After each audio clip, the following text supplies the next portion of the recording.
तो आज हम बात कर रहे हैं प्रेसिडेंट के ऊपर।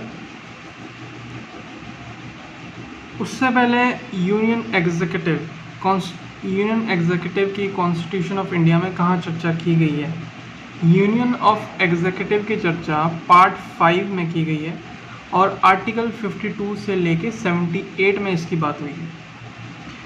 यूनियन एग्जीक्यूटिव के अंदर क्या क्या आता है? प्रेसिडेंट आता है, वाइस प्रेसिडेंट आता है, प्राइम मिनिस्टर आता है, द काउंसिल ऑफ मिनिस्टर्स आते हैं और the attorney general of India आता है। प्रेसिडेंट को इंडिया स्टेट का हेड कहा जाता है। वो इंडिया का फर्स्ट सिटीज़न ऑफ इंडिया है और ये कुछ मानकों का प्रतीक होता है। फॉर एग्जांपल जैसे कि यूनिटी, ये सिंबल होता है किसका? यूनिटी का। इंटीग्रिटी और सॉलिडेरिटी ऑफ द नेशन होता है। अब बात करते हैं हम इलेक्शन ऑफ प्रेसिडेंट की। जो प्रेसिडेंट को चुना जाता है वो डायरेक्टली लोगों द्वारा चुना नहीं जाता है, बल्कि इसको एक इलेक्टोरल कॉलेज के द्वारा चुना जाता है। क्या कह रहा हूँ मैं? जो इलेक्शन होता है प्रेसिडेंट का वो डायरेक्टली लोगों से नहीं होता है जैसे आम इलेक्शन होते हैं, बल्कि इसे चुना जाता है एक इलेक्टोरल कॉलेज से। अब इलेक्टोरल कॉलेज के अंदर क्या क्या चीज़ें आती हैं? उसके अंदर आते हैं जो बोथ हाउसेस ऑफ पार्लियामेंट हैं, लोकसभा और राज्यसभा के इलेक्टेड दोनों हाउसेस ऑफ पार्लियामेंट के इलेक्टेड मेंबर्स हो गए। स्टेट असेंबलीज जो होती हैं, राज्य विधानसभाएं जो होती हैं, उसके इलेक्टेड मेंबर्स हो गए। और जो लेजिस्लेटिव असेंबली होती है किसकी? यूनियन टेरिटरीज ऑफ दिल्ली और पुडुचेरी की, elected members of Delhi and Puducherry की। और ये वाला प्रोविज़न ऐड किया गया था 70th constitutional amendment act of 1992 में विद इफेक्ट फ्रॉम जून 1, 1995 से। तो क्या कहा मैंने? जो इलेक्शन होता है प्रेसिडेंट का वो डायरेक्टली लोगों द्वारा नहीं किया जाता, बल्कि एक इलेक्टोरल कॉलेज के द्वारा किया जाता है। और इलेक्टोरल कॉलेज में सारे इलेक्टेड मेंबर्स होते हैं, both houses of parliament. Number 1 elected members of state assemblies. Number 3 ये नंबर 2 हो गया। Number 3 elected members of legislative assemblies of Delhi and Puducherry. और ये एक प्रोविज़न है, ये वाला प्रोविज़न ऐड किया गया था। कब किया गया था ऐड? ये ऐड किया गया था 70th constitutional amendment of act of 1992 में विद इफेक्ट फ्रॉम जून 1, 1995। तो इसमें क्या नहीं आता? इस इलेक्टोरल कॉलेज में क्या नहीं आता? जो नॉमिनेटेड मेंबर्स होते हैं बोथ हाउसेज ऑफ पार्लियामेंट। तो इस इलेक्टोरल कॉलेज में क्या क्या नहीं आता है? एक तो बोथ हाउस जो नॉमिनेटेड मेंबर्स होते हैं, एक तो होते हैं इलेक्टेड, एक होते हैं नॉमिनेटेड। तो जो नॉमिनेटेड मेंबर्स होते हैं किसके? एक तो बोथ हाउसेज ऑफ पार्लियामेंट के, स्टेट असेंबलीज के और legislative assemblies of Delhi and Puducherry के नॉमिनेटेड मेंबर्स इसमें भाग नहीं ले सकते, इस इलेक्शन में भाग नहीं ले सकते। और elected and nominated members of the state legislative councils भी इसमें भाग नहीं ले सकते। अब स्टेट लेजिस्लेटिव काउंसिल क्या होती हैं? जिस स्टेट में 2 असेंबलीज होती हैं, एक होती है स्टेट असेंबली और एक होती है स्टेट लेजिस्लेटिव काउंसिल। हम इसे कह सकते हैं बाइसेरमल लेजिस्लेचर कहते हैं हम इसको, ठीक है। तो इसमें क्या क्या नहीं आ सकता? एक तो nominated members of both houses of parliament, nominated members of state legislative assemblies और nominated members of legislative assemblies of Delhi and Puducherry and elected and nominated members of the state legislative council in case of bicameral legislator, ठीक है। They do not participate in this election. और एक और बात, जब assembly dissolve हो जाती है, जब मेंबर्स की टर्म ख़त्म हो जाती है, टेन्योर ख़त्म हो जाता है और असेंबली डिसॉल्व हो जाती है, उस केस में मेंबर्स भी प्रेसिडेंशियल इलेक्शन में भाग नहीं ले सकते। They cease to be qualified to vote in presidential election even if fresh elections to the dissolved assembly are not held before president election. अगर वो असेंबली डिसॉल्व हो गई है और उसमें फ्रेश इलेक्शन नहीं भी कराए जा रहे हैं, अगर वो असेंबली डिसॉल्व हो गई और उसमें फ्रेश इलेक्शन नहीं भी किए गए हैं, तब भी प्रेसिडेंशियल इलेक्शन होने से पहले वो पार्टिसिपेट नहीं कर सकते हैं इस इलेक्शन में, प्रेसिडेंट के इलेक्शन में। इसका ये मतलब है कि अगर असेंबली डिसॉल्व हो गई तो फ्रेश इलेक्शन होंगे, उसके बाद ही प्रेसिडेंट का इलेक्शन होगा। तो ये था सिस्टम।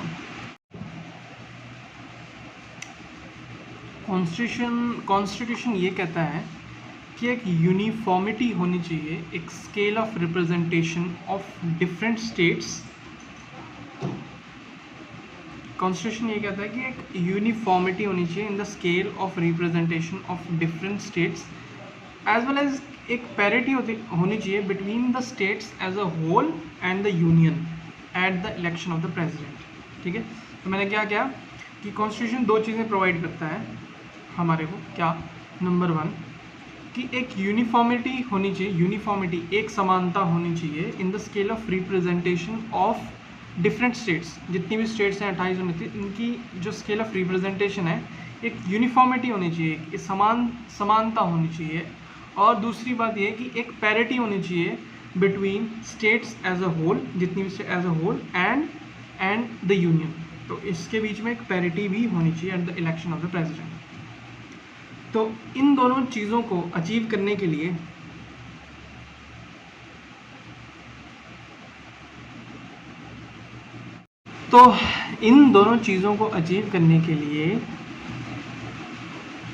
नंबर ऑफ वोट्स,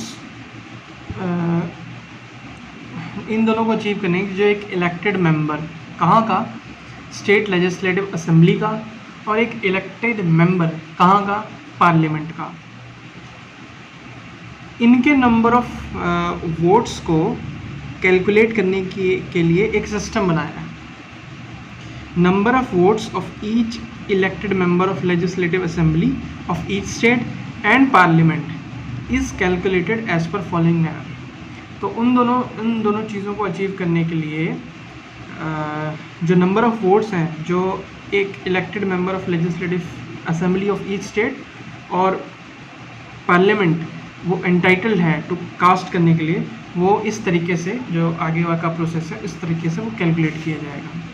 तो बेसिकली जो इलेक्टेड मेंबर है स्टेट लेजिस्लेटिव असेंबली का, हर स्टेट का जो इलेक्टेड मेंबर है हर स्टेट का और पार्लियामेंट का, उसके नंबर ऑफ वोट्स कितने वो डालेगा, कितना वो करेगा, कास्ट करेगा अपने वोट प्रेसिडेंट इलेक्शन में, उसको कैलकुलेट करने का एक तरीका बताया है जो आगे दिया गया है।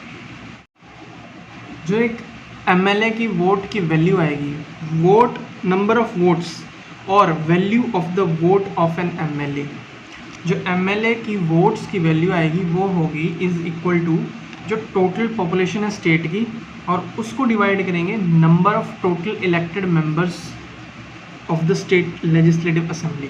क्या जो एक एमएलए की वोट की वैल्यू है प्रेसिडेंशियल इलेक्शन में, जो नंबर ऑफ वोट्स और value of the vote of N MLA, उसकी वैल्यू किस तरह कैलकुलेट होगी, वो होगी टोटल पॉपुलेशन ऑफ स्टेट जितनी भी है, उसको हम डिवाइड करेंगे number of total elected members of the state assembly से, और जो भी वैल्यू आएगी उसको हम 1000 से डिवाइड कर लेंगे। 1000 से इसलिए डिवाइड करेंगे क्योंकि जो वैल्यू आएगी वो बहुत बड़ी होगी, तो उसको वैल्यू को थोड़ा सा कम आसान करने के लिए हम इसको 1000 से डिवाइड कर लेंगे। तो ये होगी value of vote of N MLA.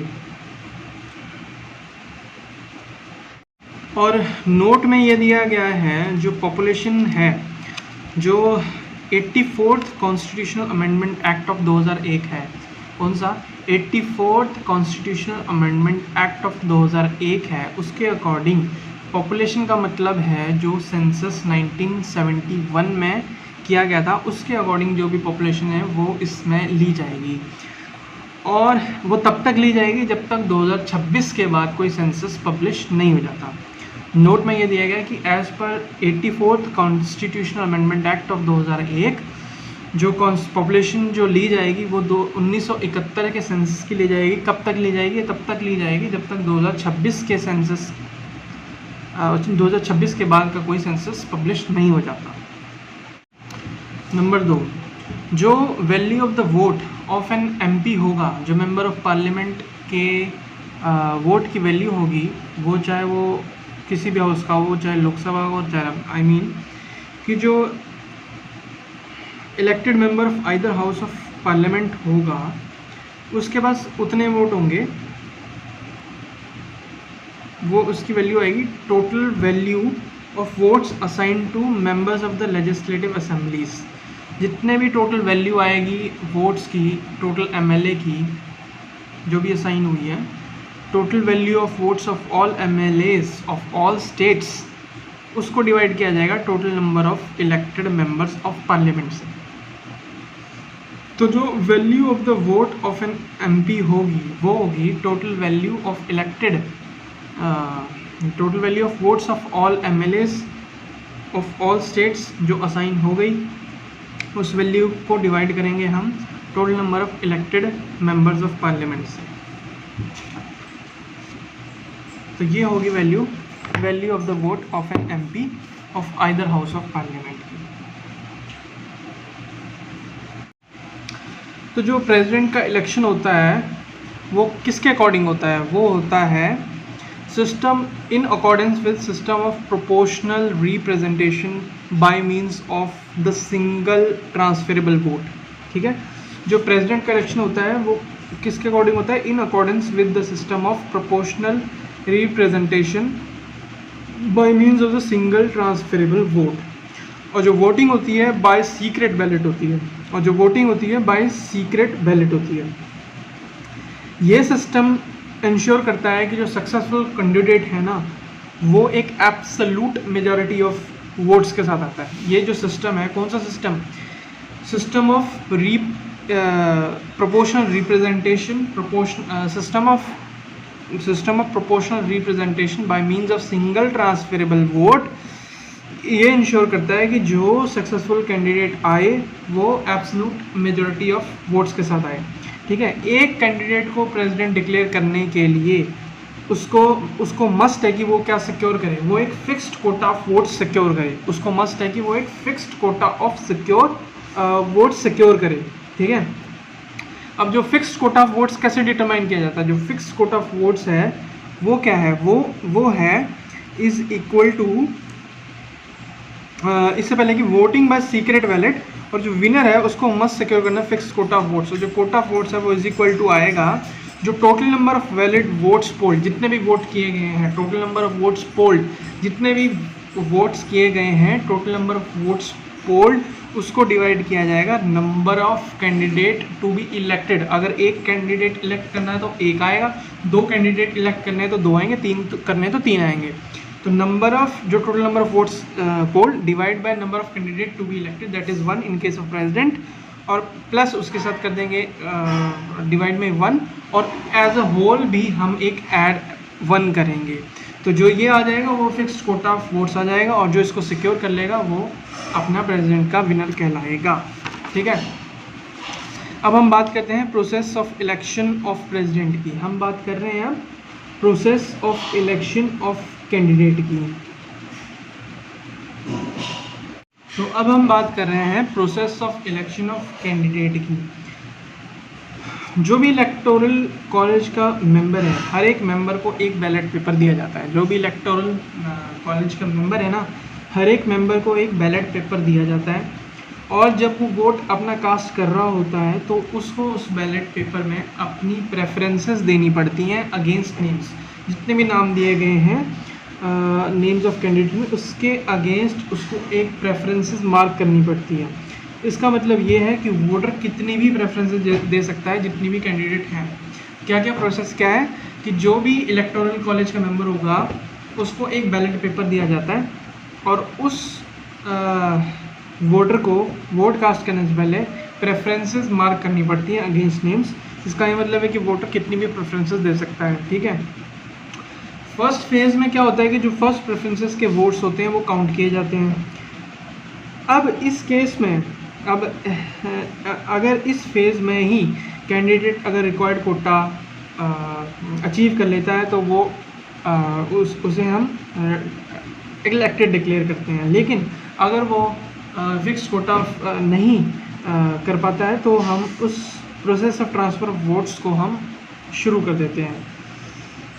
कैसे शुरू होता है, जो बैलेट जिस कैंडिडेट को सबसे least number of votes first preference votes मिले हैं उस सबसे पहले कैंडिडेट को मार्क कर देते हैं, उसको हम कैंसिल कर देते हैं। लेकिन उसके जो सेकंड प्रेफरेंसेस वोट्स हैं, यानी जो कैंडिडेट बाहर हुआ है वो फर्स्ट प्रेफरेंस पे था तभी उसको वोट मिला है, लेकिन उसकी सेकंड प्रेफरेंस भी किसी ने दी होगी, तो जो सेकंड प्रेफरेंस पे होगा, जो सेकंड प्रेफरेंस वो शिफ्ट हो जाते हैं उस कंसर्न पे। फॉर एग्जांपल, ठीक है, तो वो अगले के फर्स्ट प्रेफरेंस वोट में आ जाता है, तो वो उसके फर्स्ट प्रेफरेंस वोट्स में चले जाते हैं। दिस प्रोसेस कंटिन्यूज, और ये प्रोसेस कंटिन्यू होता है जब तक एक फाइनल बंदा there votes are then transfer to first process continue, जब तक एक कैंडिडेट सिक्योर नहीं कर देता है एक रिक्वायर्ड कोटा। फॉर एग्जांपल हम कैंडिडेट करते हैं कि ABCD 5 बंदे हैं, ठीक है। अब E जो है ना सबसे लीस्ट फर्स्ट प्रेफरेंस वोट्स लेता है तो he is out of the race, लेकिन जिसने भी E को वोट किया है उसको फर्स्ट प्रेफरेंस में डाला होगा तभी उसको वोट मिला, लेकिन उसी के साथ साथ उसमें एक सेकंड प्रेफरेंस भी होगी, तो जो सेकंड प्रेफरेंस होगी वो कंसर्न को चल जाएगी। फॉर एग्जांपल, अगर सेकंड प्रेफरेंस में E के वोट्स में अगर सेकंड प्रेफरेंस A को गया होगा तो वो A को जाएगा फर्स्ट प्रेफरेंस में, B को होगा तो B को जाएगा, C को होगा तो C को जाएगा, D को होगा तो D को जाएगा, E को होगा तो D को होगा तो D को जाएगा, तो उसके प्रेफरेंसेस ऐसे चले जाएंगे, आगे बढ़ते बढ़ते बढ़ते चले जाएंगे, ठीक है, उनके फर्स्ट प्रेफरेंस बन जाएंगे। लेकिन अगर दोबारा से फिर काउंट होता है, अगर फिर देखा जाता है कि D सबसे लास्ट जो है सबसे लीस्ट वोट्स उसने सिक्योर किए हैं तो वो again out of the race होता है। लेकिन डी के बैलेट में अगर हम जब चेक करते हैं, जब हम खोलते हैं, जब हम चेक करते हैं तो उसके सेकंड प्रेफरेंसेस हमें निकलते हैं, तो उसके सेकंड प्रेफरेंसेस में अगर हमें ई मिलता है, यानी जो कि बाहर हो गया, अगर हमें ई मिलता है तो उसको हम काउंट नहीं करेंगे, उसके अगले प्रेफरेंस पे आ जाएंगे। फॉर एग्जांपल, जैसे कि फर्स्ट इसी के हम करेंगे तो फर्स्ट प्रेफरेंस का डी था, लेकिन सेकंड प्रेफरेंस में इसका ई था, तो हम ई को काउंट नहीं करेंगे, उसके थर्ड प्रेफरेंस को काउंट करेंगे, और थर्ड प्रेफरेंस जो है वो शिफ्ट हो जाएगा अकॉर्डिंगली। मतलब अगर थर्ड प्रेफरेंस पे ए होगा तो ए को जाएगा, बी होगा तो बी को जाएगा, सी होगा तो सी को जाएगा, इस तरह से ये कंटिन्यू होगा। Then it does not count and next preference that is third preference of votes are transferred और शिफ्टेड। सो ये कंटिन्यू होता है प्रोसेस जब तक एक कैंडिडेट डिक्लेयर नहीं होता विनर। तो आज के लिए तो ये था इंडियन पॉलिटी चैप्टर प्रेसिडेंट का पार्ट 1। अब धीरे धीरे ये इसके 1-2 पार्ट और आएंगे और प्रेसिडेंट चैप्टर पूरा कंप्लीट कर देंगे, और इसी तरह लक्ष्मीकांत को हम पढ़ेंगे साथ में और आगे बढ़ेंगे। और आप भी साथ साथ पढ़ाई करिए और बस हमारे साथ ग्रो करिए। तो इस वीडियो को अब शेयर करें अगर आपको अच्छा लगा, और दोबारा से वीडियो पे आएँ क्योंकि अभी प्रेजेंट चैप्टर बचा हुआ है तो हम इसको भी कंप्लीट करेंगे, ठीक है। तो टेक केयर, तब तक बाय बाय।